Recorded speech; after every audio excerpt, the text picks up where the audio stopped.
이명철 목사님이 기도하다가 잠시 버퍼링이 났는데요.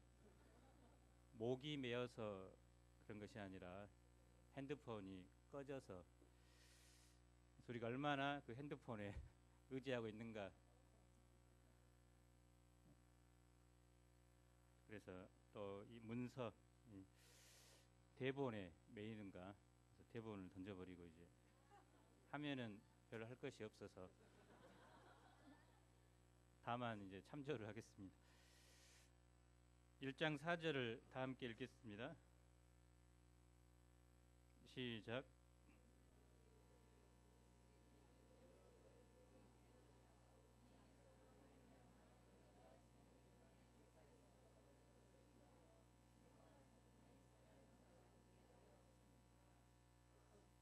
베드로후서와 베드로전서의 공통점은 그 수신자가 같다는 것입니다. 그런데 다른 점은 문제가 하나 더 생긴 것입니다.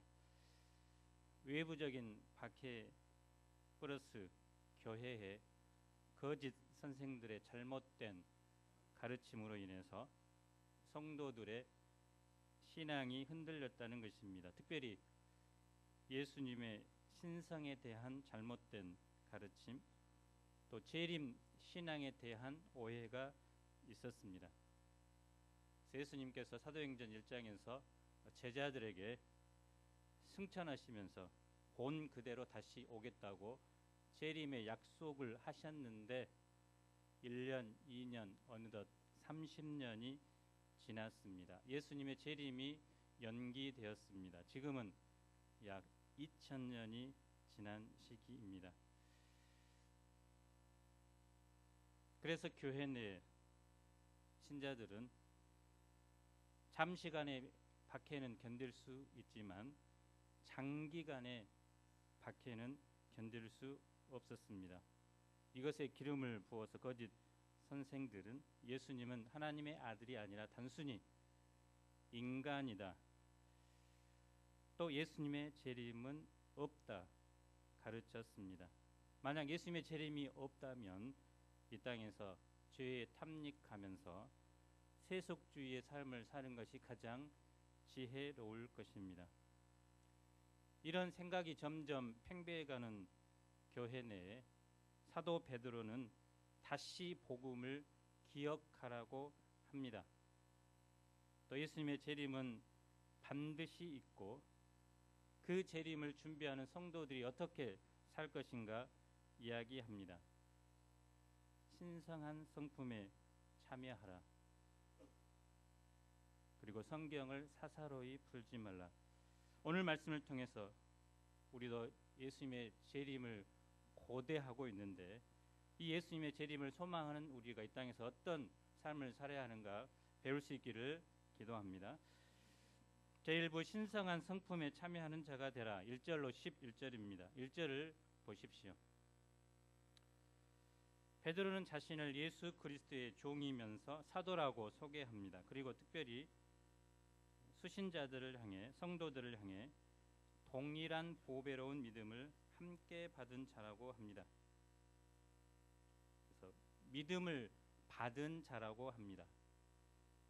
우리가 믿음을 어떻게 가졌습니까? 하나님의 선물입니다. 아무리 박사들이라도 믿음을 갖고자 인간적인 열심을 내더라도 결코 믿음을 가질 수 없습니다. 믿음은 하나님께서 주셔야지만이 가질 수 있는 것입니다. 그런데 이 믿음은 베드로나 또 소아시아 성도들이나 또 우리들이나 동일하게 주님께로부터 받은 것입니다. 특별히 믿음은 보배로운 것입니다. 믿음을 통해서 우리는 하나님을 알 수 있고 예수님을 영접하고 구원받을 수 있습니다. 그래서 믿음은 보배입니다. 하나님의 미리 아심에 의한 택하심과 또 성령님의 거듭나게 하시는 역사, 또 예수님의 십자가의 피 흘리심과 순종하심으로 말미암아 하나님께서 우리에게 선물로 주셨습니다. 이 믿음을 통해서 죄인이었던 우리가 예수님의 십자가의 은혜를 받아들이게 되었고 하나님께 의롭다 하심을 받게 되었고 구원을 받게 되었습니다. 그리고 이 믿음을 통해 우리는 신앙의 여정을 출발하게 되었습니다. 이 믿음을 가진 우리는 이제 하나님을 알고 예수님을 아는데 힘써야 합니다. 하나님과 주 예수 그리스도를 알므로 인해 은혜와 평강이 옵니다. 그래서 2절에서 베드로는 하나님과 예수님을 정확히 아는 것을 강조합니다. 거짓 선생들도 하나님은 알았습니다. 예수님을 알았습니다. 그러나 문제는 정확하게 몰랐다는 것입니다. 2절에서는 하나님과 우리 주 예수를 알므로, 3절에서는 우리를 부르신 이를 알므로 말미암음이라, 8절에서는 주 예수 그리스도를 알기에 게으르지 않고라고 했습니다. 그래서 믿음을 가진 사람은 이제 예수 그리스도를 아는데 힘써야 합니다. 게으르지 말아야 합니다. 예수님을 알면 알수록 주님께로부터 풍성한 은혜와 평강을 얻게 됩니다. 어떤 사람은 알수록 화가 나고 불안합니다. 최모 씨라는 사람에 대해 알면 알수록 분이 나고 화가 납니다. 그래서 TV에 무엇을 막 던져버렸던 사람도 많이 있더라고요. 그러나 하나님과 예수 그리스도를 알면 알수록 은혜와 평강도 더해지게 됩니다. 우리가 신앙생활에 은혜를 누리고 두려움 없이 평강을 누리고 기쁨을 누리는 비결은 끊임없이 주님을 알고자 힘써야 합니다. 그런데 하나님과 예수님을 알므로 우리에게 주어진 것이 또 있습니다. 3절을 우리 다 함께 읽어보겠습니다. 시작.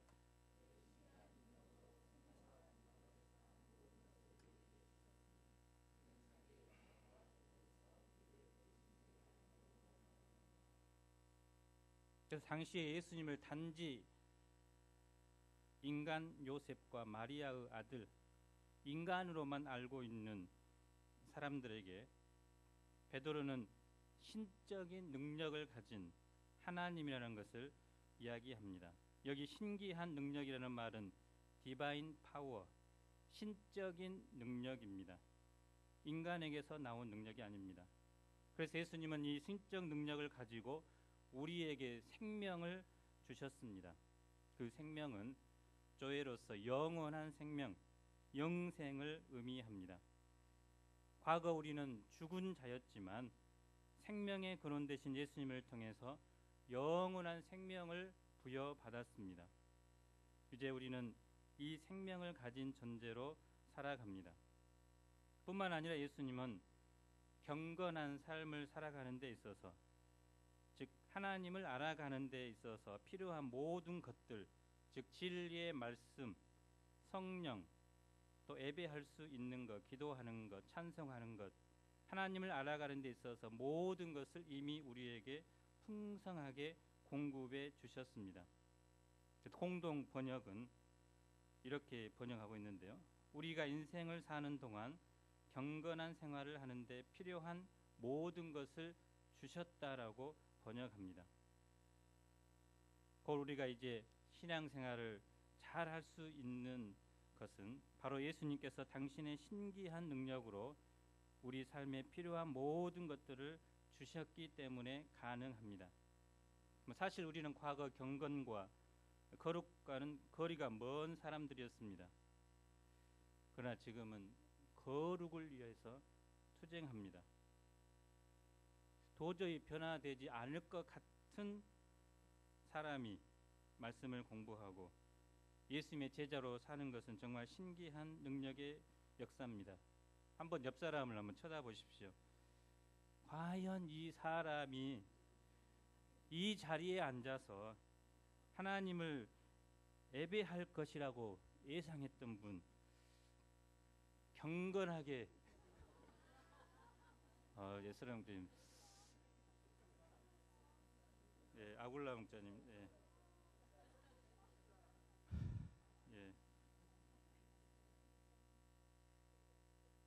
그런 사람들이 그 예배하는 모습 정말 신기합니다.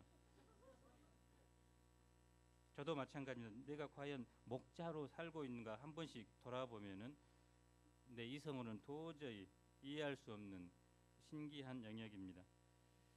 그런데 예수님께서 우리에게 주신 것이 또 있습니다. 4절을 다 함께 읽겠습니다.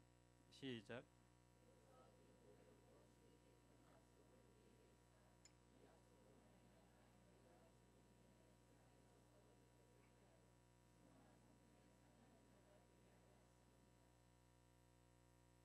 그 보배롭고 지극히 큰 약속은 바로 우리가 받은 구원의 내용, 즉 영생과 천국과 부활의 소망을 가리킵니다. 디도서 1장 2절은 이렇게 말합니다. 하나님의 종이요 예수 그리스도의 사도인 바울이 사도된 것은 하나님의 택하신 자들의 믿음과 경건함에 속한 진리의 지식과 영생의 소망을 인함이라. 이 영생은 거짓이 없으신 하나님이 영원 전부터 약속하신 것인데, 더구나 이 보배롭고 지극히 큰 약속은 바로 본문의 문맥에서 살펴보면 예수님의 재림에 대한 약속입니다. 그리고 그 재림의 때에 주어질 모든 은혜에 대한 약속입니다. 하나님께서 우리를 구원하신 이유가 무엇일까요? 또 우리가 재림의 소망을 가지고 이 땅에서 어떤 삶의 목표를 가지고 살아야 할까요? 첫째로 피해야 합니다. 너희가 정욕 때문에 세상에서 썩어질 것을 피하여. 이 정욕은 일반적으로 음란함이라는 말이 아니라 evil desires로서 인간의 모든 죄악된 욕망들입니다. 그래서 요한일서 2장 16절은 이렇게 말합니다. 함께 읽어보겠습니다. 시작.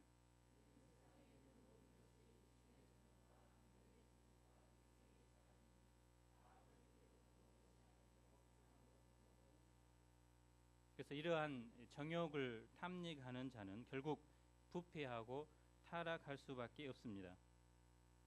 그래서 로마서 1장은 정욕대로 사는 사람의 결국은 성적 타락과 불의, 추악, 탐욕, 악의, 시기, 살인, 분쟁, 사기, 악독, 비방, 능욕, 교만, 불효, 무지와 무정과 무자비한 자로 전락한다고 기록합니다.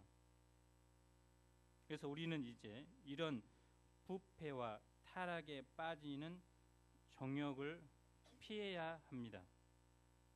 그래서 피한다는 것은 탈출하는 것입니다. 달아나는 것입니다. 쇼생크 탈출이라는 영화에서 주인공이 자유를 향해서 끊임없이 탈출을 시도하는 것처럼 우리도 이런 정욕의 세계로부터 탈출해야 합니다. 요셉처럼 보디발 여사가 아무도 없는 방에서 성적인 관계를 갖고자 할 때 요셉은 하나님께 득제하리까 하면서 그 자리를 피해서 달아났습니다. 이것 때문에 오해를 받아서 감옥에 갇히는 신세가 되었지만 하나님 앞에 범죄하지 않고자 그 자리를 탈출한 것입니다. 그래서 우리도 이런 죄악된 분위기, 환경, 정황들에서 벗어나야 합니다. 계속해서 죄악된 환경에 머무르다 보면 점점 물들게 됩니다. 마치 소돔과 고모라 땅에 거했던 롯처럼 세상의 가치관 또 생각들이 처음에는 죄로 여기지만 나중에는 가능하다고 타협을 합니다. 직장에서 가서도 처음이 중요하죠. 처음에 분명하게 하나님의 사람이라는 자기 정체성을 드러냈고 술 대신 이제 콜라를 마셔야 되는데 처음에 자기의 신분을 드러내지 않으면 이제 술 한 잔이 술 10잔이 되고 나중에는 그 분위기를 주도하는 사람으로 변화됩니다. 나쁜 변화죠. 우리는 온갖 정욕에 깊이 물들어 있는 우리 인간이 스스로는 이 죄의 욕망에서 벗어날 수 없습니다.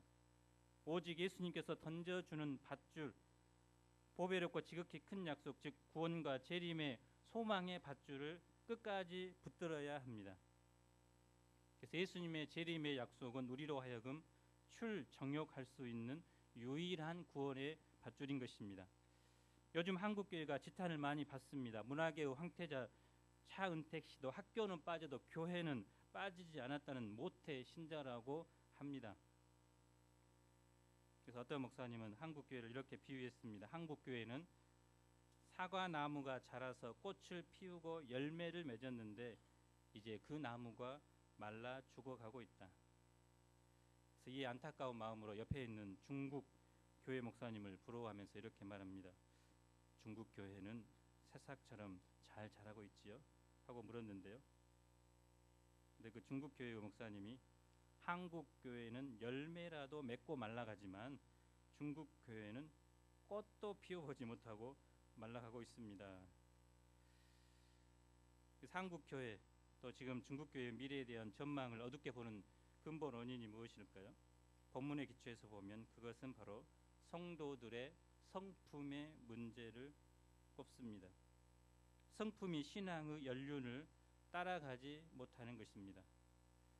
우리는 예수님의 재림을 소망하면서 이제 이 이후로부터 모든 죄의 욕망들에서 달아나야 되겠다, 피해야겠다는 거룩한 소망을 가져야 되겠습니다. 둘째는 참여해야 합니다. 신성한 성품에 참여하는 자가 되게 하려 하셨느니라. 이 신성한 성품은 신적인 성품, 곧 점점 우리가 성화되어 그리스도의 인격을 얻게 되는 것입니다. 사도 바울은 로마서 8장에서 이 신성한 성품을 그 아들의 형상을 본받는 것이라고 정의합니다. 신성한 성품은 예수 그리스도 우리 주님의 아름다운 형상입니다. 이것은 바로 하나님께서 우리를 처음 창조했을 때 하나님의 형상대로 지으셨다고 말한 그 성품입니다. 그래서 범죄하기 전에 사람들은 하나님의 형상대로 세 가지 주요한 성품, 의와 진리, 거룩을 가지고 있었습니다. 하지만 인류의 시조인 아담과 하와가 범죄한 후 사람들은 이제 이 땅에서 정욕 때문에 세상에 썩어질 것들을 추구하는 자들이 되었습니다. 그런데 예수님께서 오심으로 새로운 재창조의 역사를 이루셨습니다. 예수 그리스도를 영접하는 자마다 본래의 하나님의 형상의 이 본성들을 회복하여 가게 하십니다. 거룩하고 의롭고 선하고 진실한 하나님의 성품에 참여하게 하십니다. 그래서 우리는 구원받은 이후 이제 이 신성한 예수님의 성품에 참여하는 자로 우리를 초대했습니다. 예수님의 형상을 본받는 자여 그리스도의 장성한 분량까지 자라도록 부르심과 택하심을 받았습니다. 하나님의 구원의 목적은 단순히 우리가 죄에서 용서받는 것으로 끝나는 것이 아닙니다. 구원은 끝이 아니라 시작입니다. 대학에 합격한 고3들이 대학에 합격한 것으로 끝날까요? 대학에 들어가서 열심히 전공을 선택하고 공부하고 또 사람들과의 관계 맺는 법, 또 사회생활을 준비해야 됩니다. 마찬가지로 구원은 신앙생활의 시작입니다. 그래서 사람들은 구원 받았느냐 안 받았느냐 여기에만 관심을 집중하는 경향이 있는데요. 그러나 하나님은 구원은 기본이요, 이제 구원을 기초로 해서 하나님을 의지하고 하나님의 도우심을 받아서 참 하나님의 형상, 또 참 인간의 형상인 예수님을 본받는 데까지 우리가 나아가기를 원하십니다. 그런데 오늘날 많은 사람들은 구원받은 것으로 만족하고 더 이상 영적인 소원과 열정이 없이 과거 동일하게 죄악된 본성대로 살아갑니다. 세상 사람들과 동일하게 이 땅의 복을 추구합니다. 잘 먹고 잘 사고 취업하고 결혼하고 자녀들 잘 키우고 편안하게 잘 사는 것, 또 부귀 영화를 누리는 것이 인생의 목적입니다. 그래서 예수님 믿기 전이나 믿은 후나 동일하게 살아갑니다. 목적도 동일합니다. 그런데 이런 인생의 목적과 방향을 설정한 사람은 결국 세속적인 부패와 타락으로 치달을 수밖에 없습니다. 그래서 우리는 다시 한번 신앙생활의 목표 설정을 똑바로 할 수 있기를 기도합니다. 이 땅에서 성공하고 잘 사고 잘 먹는 것이 우리의 목표가 되어서는 안 됩니다. 예수 그리스도 우리의 주님의 신성한 성품에 참여하는 것, 우리가 그리스도의 재림의 날까지 예수님을 가장 많이 닮은 모습으로, 그래서 우리가 죽는 날 거의 예수님의 모습에 닮은 형상까지 돼야 합니다. 예수님을 수단으로 이 땅의 쾌락을 즐기는 것이 아니라 예수님을 목적으로 살아갑시다. 우리 신앙생활의 본질은 주님을 알아가는 것입니다. 우리 삶을 돌아보면서 내가 정말 주님을 힘써 알아가는 투쟁을 하고 있는가 돌아볼 수 있기를 기도합니다. 베드로는 특별히 우리에게 신성한 성품을 가지라고 하지 않고 성품에 참여하라고 했습니다. 어떻게 우리가 참여할 수 있을까요? 바로 주님과의 영적인 교제를 함으로 참여할 수 있습니다. 우리가 구체적으로 쌓아갈 그러면 신성한 성품이 무엇일까요? 5절로 7절을 우리 다 함께 읽어볼까요? 시작.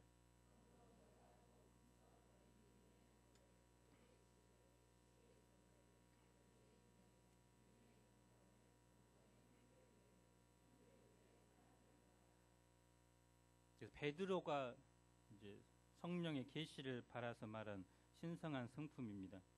다른 데는 더 많이 있는데 베드로가 특별히 그들에게 힘써 구해야 할 신성한 성품을 7가지를 이야기합니다. 그런데 먼저는 더욱 힘써라는 말을 하는데요. 이것은 자신에게 있는 모든 열심을 보이라는 뜻입니다. 그래서 구원은 우리가 100% 하나님의 은혜로 받지만 성화되고 그리스도를 닮을 때는 하나님의 은혜 플러스 인간의 100%의 노력을 하라는 것입니다. 그래서 가만히 있으면 시간이 지난다고 우리가 성장하는 것이 아닙니다. 열심히 운동하고 또 먹어야지만이 성장합니다. 우리는 우리의 믿음의 다음의 7가지의 내용을 공급하는 일에 모든 열심을 보여야 합니다. 신성한 성품의 참여는 이제 믿음으로 끝나지 않고 믿음으로 시작해서 진보해야 합니다. 우리는 1절에서 이제 보배로운 믿음을 받았습니다. 믿음 있는 사람, 우리 다 믿음 가지고 있죠. 이 믿음에 무엇을 더해야 합니까? 첫째는 믿음에 덕을 더해라고 합니다. 덕은 뭐 기독교뿐만 아니라 당시 헬라 로마 시대에도 아레테라고 해서 최고의 탁월함, 그런 의미로 썼는데요. 성경에서 말하는 이 덕은 하나님과의 관계가 아니라 주로 이제 사람 사이의 관계를 이야기합니다. 덕은 선한 성품으로 다른 사람에 대한 이해와 공감과 배려라고 할 수 있습니다. 그래서 믿음은 정말 있는데 사람에 대한 배려나 이해가 없는 분들이 있습니다. 그래서 공동생활을 하는 우리 형제들 중에 밥을 먹으려고 하는데 밥통을 열어보니까 딱 밥 한 그릇이 있습니다. 어때야 되겠습니까? 먹어야 되죠. 그 다음에 어떻게 됩니까? 만약 다른 사람 생각하지 않으면 이제 밥 먹고 바로 바쁘다고 나가겠죠. 다른 사람을 배려하는 사람은 이제 쌀을 씻어서 밥을 앉혀놓고 취사까지 눌러놓고 이제 갑니다. 그래서 다른 사람을 배려해야 합니다. 믿음은 실제적인 선한 성품으로 나타나야 합니다. 그 다음에는 이 덕에 지식을 더하라고 합니다. 지식은 베드로후서에서 중요한 주제입니다. 지식은 하나님께 대한 지식을 말하는데 특별히 분별력, 이해력, 통찰력을 말합니다. 사물의 본질을 볼 수 있는 통찰력입니다. 사물의 본질, 또 다른 사람을 바라볼 때 그 사람의 본질, 또 사건을 바라볼 때도 사건의 본질을 꿰뚫어야 합니다. 지식이 없으면 사람을 살리는 배려가 아니라 쓸모없는 사람이 되게 할 위험이 있습니다. 그다음에 다음 성품은 지식에 무엇을 더해야 합니까? 절제를 더해야 합니다. 절제 없는 지식은 남용과 오용의 위험성이 있습니다. 그래서 절제 없는 지식은 지금 하나님의 금하신 인간 복제라든가 또 너무 과학이 발달함으로 인해서 핵폭탄으로 인해서 인류가 모두 멸절할 그런 실제적으로 1, 2차 세계대전 때 우리는 경험을 했습니다. 사람들은 과학이 발전하면 발전할수록 이 땅에 지상낙원이 생길 것으로 기대했지만 세계대전이 난 뒤로 그런 지상낙원에 대한 신념들이 꺾였습니다. 그래서 지식도 절제가 필요합니다. 자기를 높이려는 마음, 또 자기를 나타내는 마음을 절제해야 합니다. 무엇보다 우리는 인간의 지식의 한계를 알아야 합니다. 아무리 지식이 또 인간의 사물의 본질을 보는 사람이라도 하나님의 지혜에 이를 수 없다는 것을 알아야 합니다. 지식뿐만 아니라 우리는 우리가 누리는 그 즐거움에 대한 절제도 있어야 합니다. 어떤 사람은 죄가 되지 않는 즐거움, 곧 하나님께서 우리에게 합법적으로 주신 그 즐거움들이 있는데요. 먹는 즐거움, 취미 생활하는 즐거움, 결혼의 즐거움. 요즘 사람들은 운동의 즐거움이 있습니다. 그래서 전도서에서 사람이 먹고 마시며 낙을 누리는 것이 선하고 아름답다고 말했고, 또 아내와 함께 즐겁게 사는 것도 복이라고 했습니다. 그러나 우리는 그것이 비록 죄는 되지 않더라도 너무나 자기의 육신적인 즐거움에 빠지지 않는 절제가 필요합니다. 그래서 요즘 여행을 또 등산을 많이 합니다. 그것이 폐해가 이제 주일날 아침에 새벽 예배를 완전히 후딱 해치운다고 하고, 그다음에 이제 오전 오후 산으로 들러 나갑니다. 하루를 예배하는 삶에 집중해야 되는데 예배에 잠깐 1시간 드리고 그 후로는 자기 취미 생활에 몰두합니다. 고린도전서 6장 13절은 이렇게 말했습니다. 한번 읽어보겠습니다. 시작. 안 나옵니까? 시작.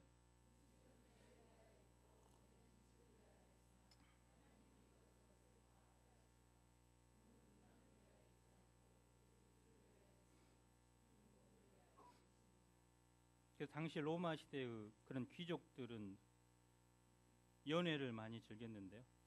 산에 진미들을 쌓아놓고 먹고 배가 부르면 화장실에서 한번 토하고 또 다시 와서 먹고, 또 음란을 위해서 정부 첩 그리고 5번 6번 그런 그 이혼에 대한 개념들이 없이 즐겼습니다. 그런데 우리는 지식이나 육신의 즐거움에 있어서 절제하는 생활을 해야 합니다. 그래서 예배 드리기 위해서 토요일날 저녁에는 일찍 자야 됩니다. 그래서 일찍 자지 않고 다른 것에 탐닉하다가 주일날 와서 병든 작처럼 조는 사람들은 어떻게 되겠습니까? 그래서 절제를 배울 수 있기를 기도합니다. 뿐만 아니라 우리는 절제에 인내를 더해야 합니다. 절제가 자신의 감정과 욕구를 통제하는 힘이라면 인내는 외부적 압력에 대해 견디는 힘입니다. 그래서 어려운 환경과 여건 속에서도 견뎌내야 합니다. 그래서 자기 집의 통장이 점점 줄어가고 말라갈 때 그것을 견뎌야 합니다. 마이너스 통장으로 간다고요? 요즘은 그거 이용하더라고요. 그래서 예수님을 따르기로 했으면 환경이 아무리 어려워도 계속 예수님을 붙들어야 합니다. 요셉은 아까 이야기했던 처럼 보디발의 아내의 유혹을 참아냈습니다. 그래서 내가 어찌 이 큰 악을 행하여 하나님께 죄를 지을까 하면서 하나님을 생각하며 견뎠습니다. 그래서 하나님을 생각하지 않고 참기만 하면 사람이 독해지고 싸나워집니다. 속으로. 그러나 하나님을 생각하며 인내하는 사람은 그 삶이 풍성해집니다. 그리고 경건의 형제 우애를 더하고 형제 우애에 사랑을 더해야 합니다. 사도 베드로는 오늘 말씀에서 계속해서 더하기를 하라고 합니다. 그런데 이 더하라는 것은 어떤 덕목은 차원이 낮고 다른 덕목은 차원이 높다라는 의미라기보다는 한 가지로 자족하지 말고 계속해서 다른 덕목을 쌓음으로 보다 더 성숙해지라는 것입니다. 나는 믿음으로 구원받았으니 끝이라고 생각하지 말고, 또 나는 그래도 다른 사람들과 좋은 관계성을 맺고 살고 있으니 끝, 이렇게 하지 말고 거기에다 인내를 더하고 절제를 더하고 형제와 우애와 사랑을 더하면서 더 깊은 신성한 성품에 참여하라는 것입니다. 이는 마치 무지개가 7가지 색깔이 한데 어우러져 아름다운 빛을 발하는 것과 같습니다. 모든 덕목들이 서로 오케스트라의 하모니처럼 한데 어우러져 하나의 아름다운 곡을 연주해내듯이 우리도 이상의 덕목들이 조화를 이루어 신자로서 신의 성품에 도달해 가야 합니다. 8절을 보십시오. 함께 읽어보겠습니다. 시작.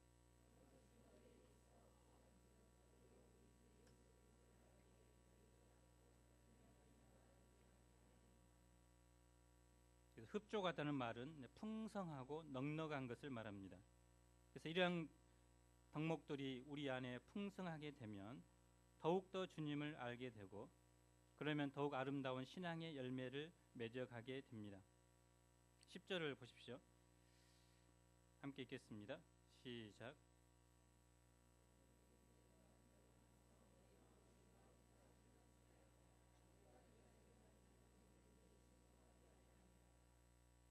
부르심과 택하심을 굳게 하라고 합니다.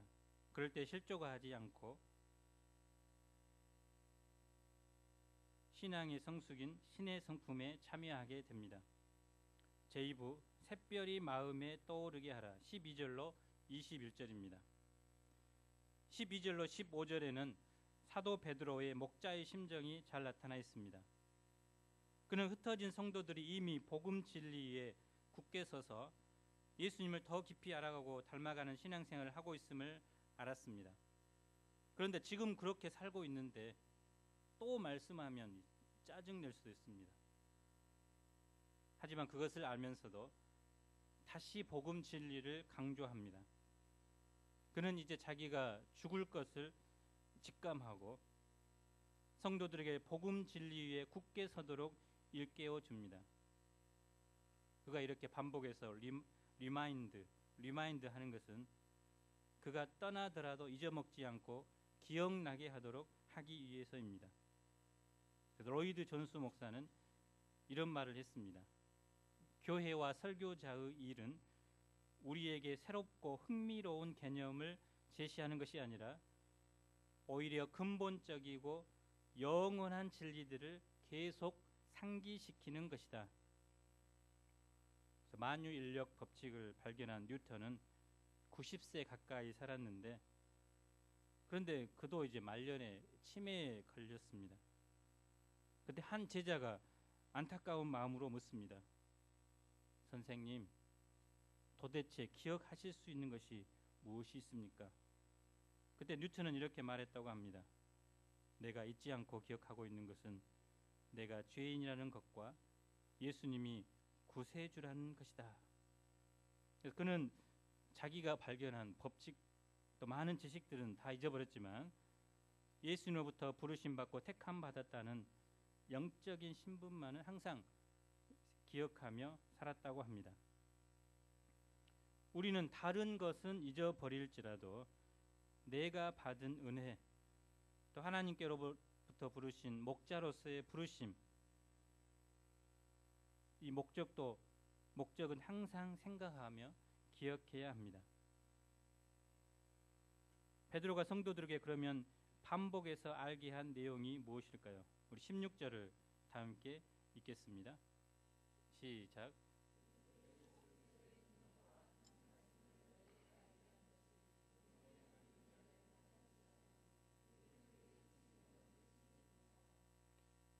반복해서 베드로가 가르친 핵심은 우리 주 예수 그리스도의 능력과 강림하심입니다.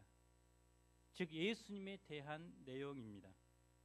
그래서 예수님은 하나님의 아들로서 신적인 능력을 가지신 분이다. 예수님은 하늘로부터 이 땅에 오신 분이다. 장차는 구원과 심판의 주로 영광 중에 재림하실 분이다. 이 예수님에 대한 내용을 가르쳤습니다.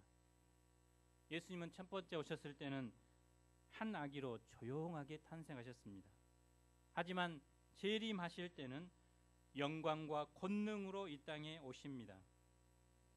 예수님은 영광 중에 오셔서 믿는 자들을 구원하시고 믿지 않는 자들을 심판하십니다.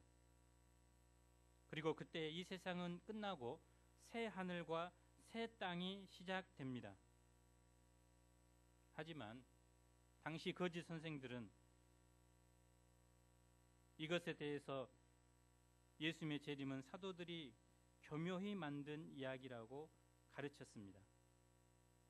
그들은 예수님의 부활 사건은 실제 사건이 아니라 그저 교훈적인 의미로 들어야 할 신화라고 이야기했습니다. 또 이미 받았으니 심판의 두려움 없이 마음껏 자유를 누리며 살라고 가르쳤습니다.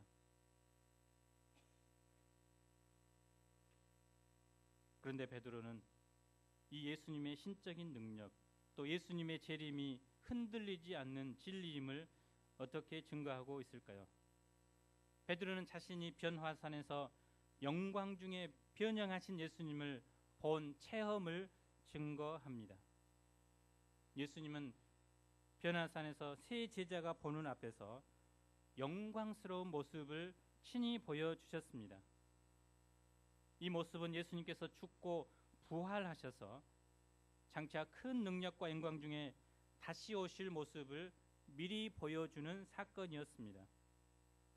그래서 베드로는 자신의 경험을 기초로 예수님의 재림이 역사적인 사실임을 증거합니다.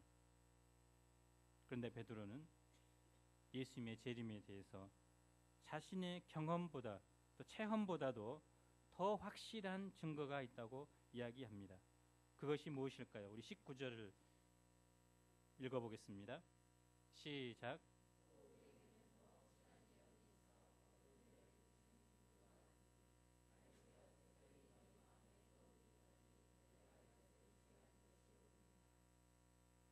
베드로는 자신이 직접 목격한 사실도 중요한 증거가 되지만 더 중요한 것은 바로 예언, 즉 성경 말씀이라고 합니다. 우리 중에도 가끔씩 주님을 보았다는 사람, 또 목소리를 들으셨다는 사람도 있습니다. 그 체험의 근거에서 간증하기도 합니다. 그러나 더 중요한 것은 무엇일까요? 성경 말씀입니다. 성경에 대한 베드로의 확신은 무엇입니까? 성경은 바로 어두움을 비추는 등불입니다. 성경은 칠흑같이 어두운 우리 마음을 비추는 등불과 같습니다. 세상이 힘들고 미혹하는 자들이 점점 많아지고 내 안에 불신의 소리가 밀려올 때 우리는 무엇을 해야 할까요? 바로 샛별이 마음에 떠오르기까지 하나님의 말씀을 더욱 주의 깊게 보아야 합니다. 샛별은 무슨 별이죠? 금성이죠. 그 새벽녘의 무별들이 서서히 퇴장하는 시작에도 이 샛별은 태양이 떠오르기까지 작지만 분명한 빛을 품어내고 있습니다. 이 샛별은 헬라어로 빛을 가지고 오다라는 의미를 가지고 있습니다. 가장 일찍 찾아와서 가장 늦게까지 머무릅니다. 그래서 우리는 샛별이 빛날 때까지 하나님의 말씀을 읽고 묵상하고 연구해야 합니다. 처음에는 마음에 떠오르는 것이 하나도 없습니다. 그러나 계속해서 읽고 또 읽고 기도하는 마음으로 주의하면 성령께서 우리 마음을 밝히 비춰주십니다. 저도 대학 2학년 때 한 달 만에 여름 수학여행을 참석하고 그때 거듭났는데, 그 전에는 성경에 대해 전혀 관심이 없는 사람이었는데 성경 말씀이 믿어졌고 여름 수학 이후에 한 달 만에 이제 성경을 일독을 하게 되었습니다. 전에는 끔한 거는 글씨요.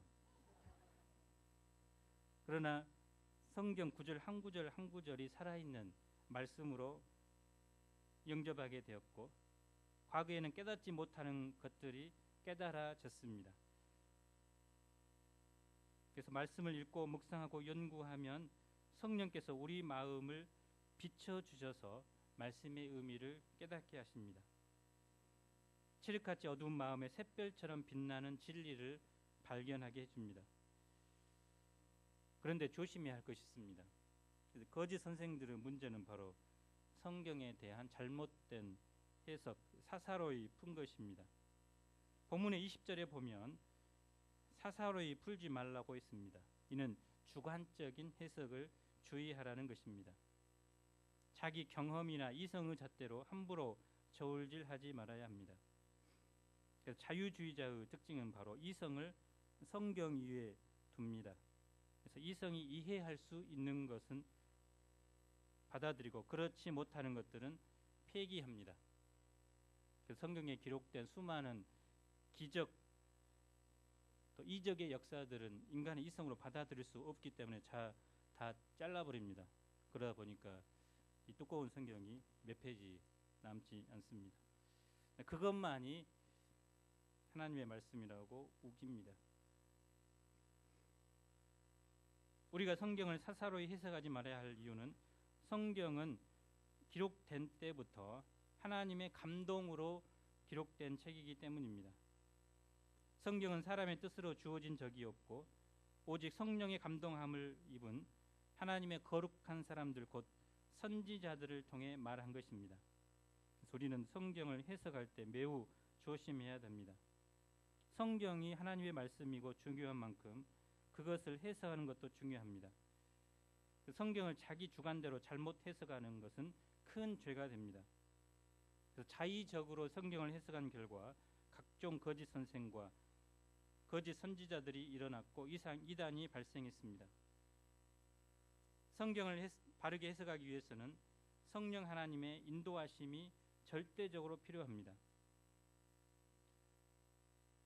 어떤 사람들처럼 산에 들어가서 성경을 백독하고 연구하는 가운데 성경을 푸는 사람들이 있습니다.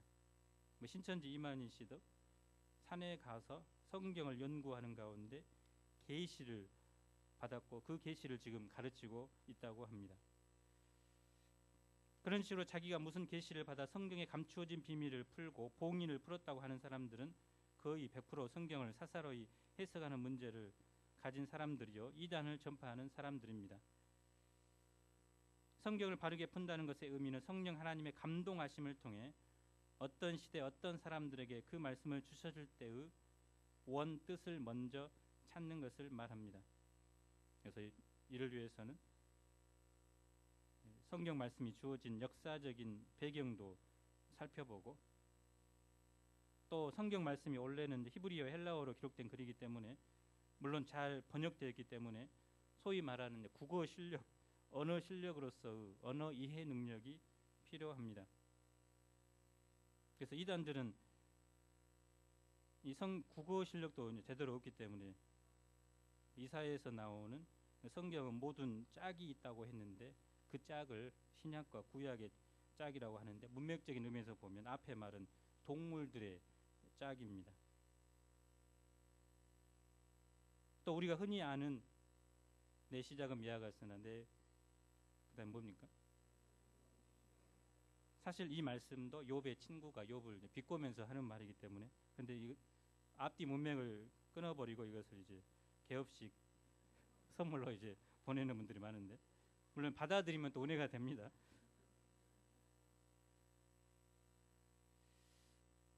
그래서 문맥을 전후 문맥 또 그 책 한 권 또 성경 전체 그 문맥의 의미를 살펴야 되고 또 성경이 역사적으로 2000년간 우리에게 주어진 것이기 때문에 역사상 위대한 인물들의 그 해석을 살펴야 합니다.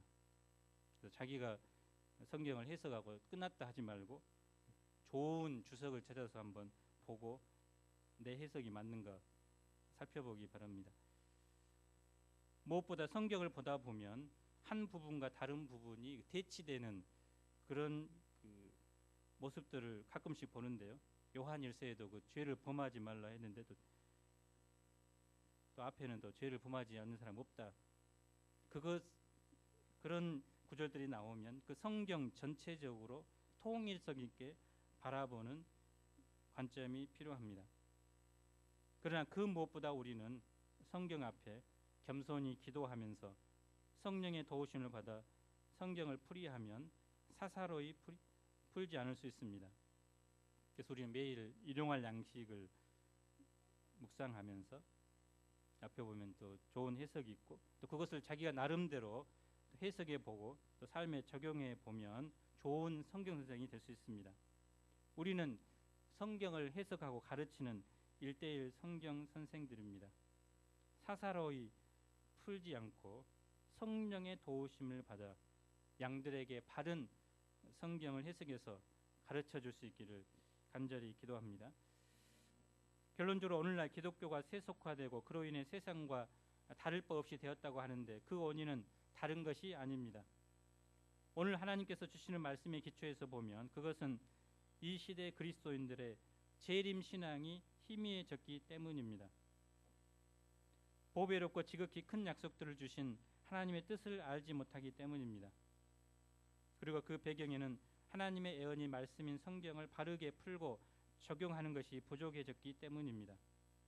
이런 시대 하나님은 우리를 부르셨고 성경을 깊이 공부하는 사람들 또 예수님을 배우고 본받는 사람들이 되도록 하셨습니다. 우리가 이런 하나님의 뜻에 합당한 자로 준비될 때 반드시 우리 시대에 우리를 통해서 하나님께서는 귀하게 당신의 역사에 쓰실 것입니다. 우리가 구원받은 것으로 만족하지 않고 신성한 성품에 이르는 덕목들을 더하는 데 더욱 힘쓸 수 있기를 기도합니다. 무엇보다 샛별이 우리 마음에 떠오르기까지 성경을 반복해서 읽고 묵상하고 연구하고 가르치는 한 해를 살 수 있기를 간절히 기도합니다. 여절 말씀으로 4절을 같이 읽겠습니다. 시작.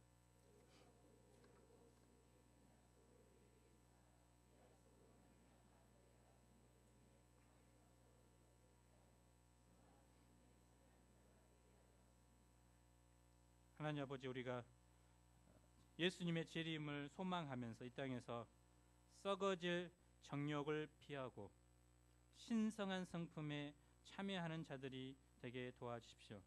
이 7가지 덕목을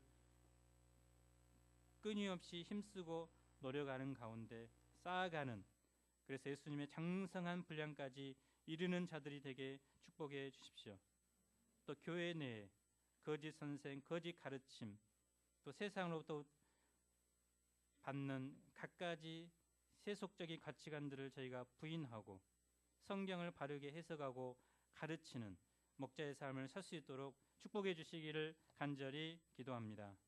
예수님 이름으로 기도합니다.